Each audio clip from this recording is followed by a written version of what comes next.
Bernie Sanders. He has been a big supporter of the mayoral candidate here in New York City, Zohran Mamdani, a Democratic socialist. Senator, thank you so much for joining me on this election night.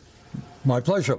So let's just set the scene. Polls close in just under an hour now in New York. How are you feeling? You think that Mr. Mamdani is going to pull it out tonight?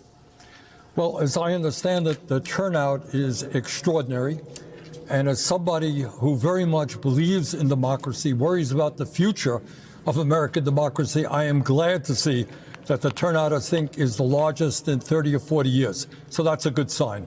My question for you, Senator, if he is in fact successful tonight, what, if anything, can and should Democrats nationally take from his victory? We just called Virginia for Abigail Spanberger for the governor's race.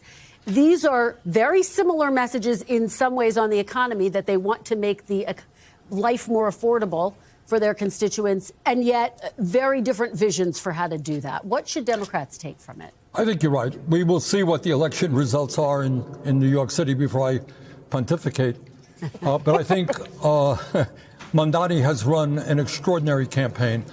And one lesson that must be learned is that if you have a message that speaks to working people, to ordinary people, that you are prepared to take on the oligarchs in New York City. They have spent millions and millions of dollars trying to defeat him.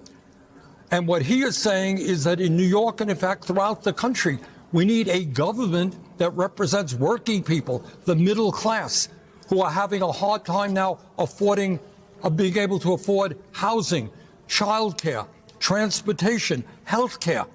That we need a government that represents them and not the people on top. I think the message, if he does well, is that people are tired of establishment politics. They understand that in America, the people on top have never, ever had it so good, while 60% of us live paycheck to paycheck. They want real change and candidates with the courage to take on the big money interests. More than half of voters in these early exit polls suggested that Mr. Mamdani's policies were not realistic. How does Zohran Mamdani combat that perception that he is putting out some of these pie-in-the-sky ideas and doesn't have a realistic way to back that up? How does he combat that if he does do well?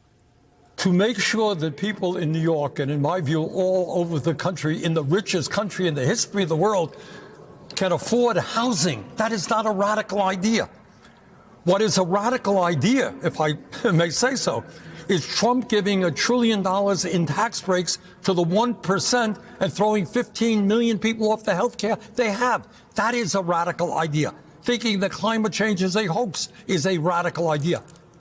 We cannot become accustomed to a nation in which one guy on top, Mr. Musk, owns more wealth than the bottom 52% of American society. So I don't agree with you. It is not radical to say that we should have the best child care system in the world if we believe in our kids and if we believe in the future of this country. It's not radical to say that we should have efficient and fast and free bus service. These are not radical ideas. What is radical is that we have more income and wealth inequality than we've ever had.